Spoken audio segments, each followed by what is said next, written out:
Monsieur le Président de l'Assemblée générale, Monsieur le Secrétaire général de l'Organisation des Nations Unies, Mesdames, Messieurs, en vos rangs, titres et qualités, distingués délégués, qu'il me soit permis, en tout premier lieu, de saluer l'élection de son Excellence, M. Volkan Bozkır, ministre des Affaires étrangères de la Turquie, comme président de la 75e session de l'Assemblée générale.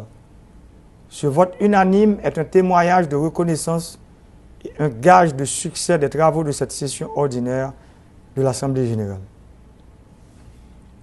Je salue également le travail remarquable de son Excellence l'ambassadeur Tijani Mohamed Bande, qui a conduit les travaux de la 74e session avec une grande dextérité, malgré les difficultés liées à la pandémie du coronavirus. Je voudrais par la même occasion féliciter le secrétaire général, M. Antonio Guterres, pour les initiatives courageuses et ambitieuses visant à renforcer l'efficacité et l'efficience du système des Nations Unies dans la perspective du bien commun de notre planète. Monsieur le Président, notre monde est actuellement confronté à une crise sanitaire majeure provoquée par le virus du Covid-19. Ces conséquences multidimensionnelles, auxquelles s'ajoutent de nouveaux conflits et des guerres asymétriques, le terrorisme et l'extrémisme violent, les inégalités socio-économiques à l'échelle mondiale et les changements climatiques doivent nous interpeller également. Aujourd'hui, plus que jamais, nous avons besoin d'un système multilatéral plus solidaire et plus efficace.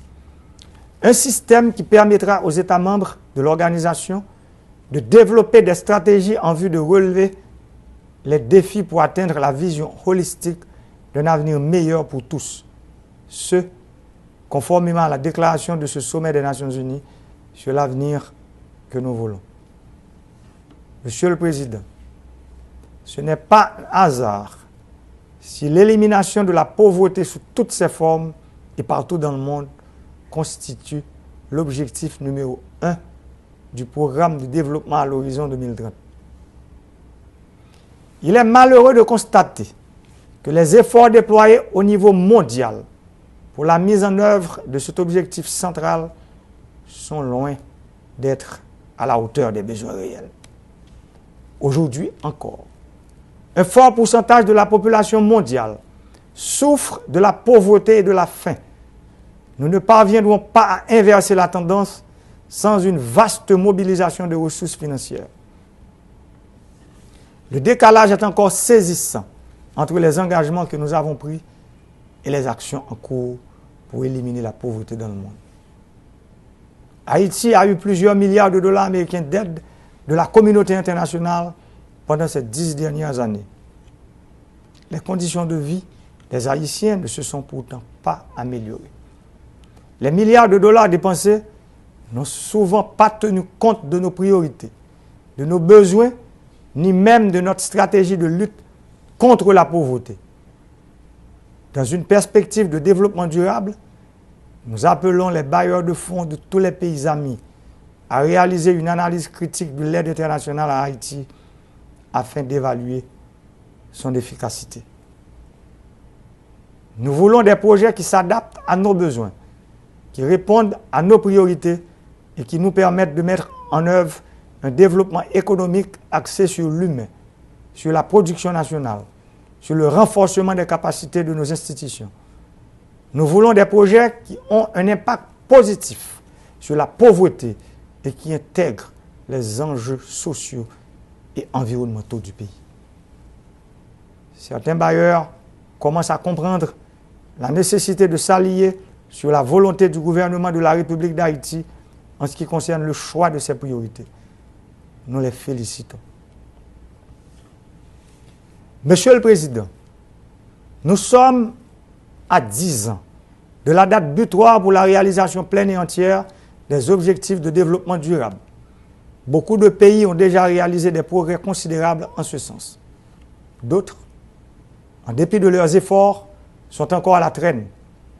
En Haïti, les besoins en termes d'urgence, de redressement et de développement à long terme demeurent immenses et exigent un investissement cohérent dans plusieurs domaines. En l'état actuel de mon pays, la poursuite des objectifs de développement durable constitue un défi majeur.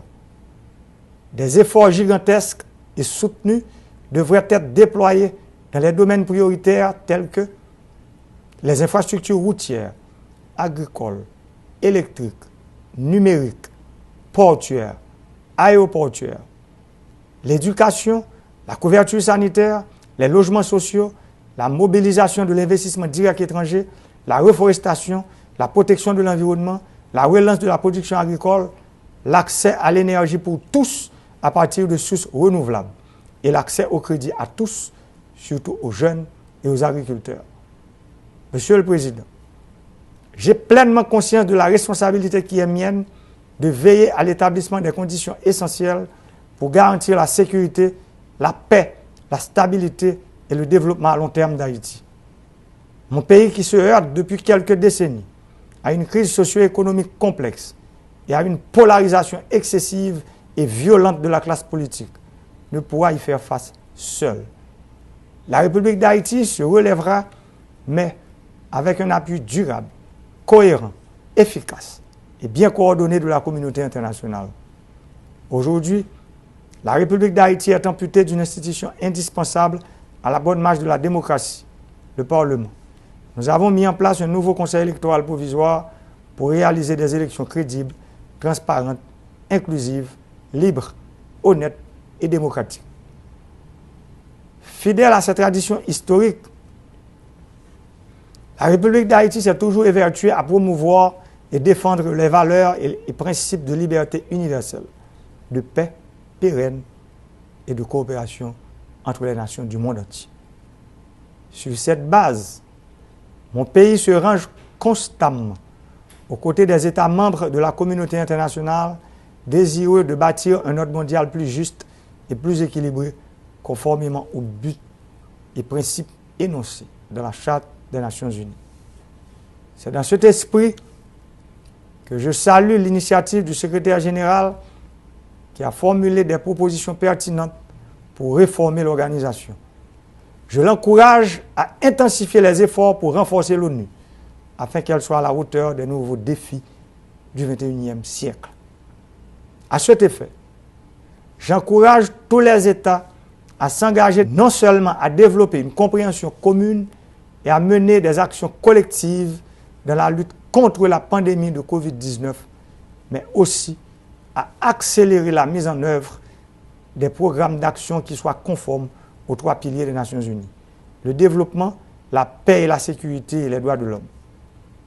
Aux États membres, pendant que je présente mes sincères condoléances aux pays qui ont été très affectés par la Covid-19, je tiens à remercier tous les pays partenaires qui ont aidé l'État haïtien à faire une bonne gestion de la pandémie, en particulier la République de Chine, Taïwan.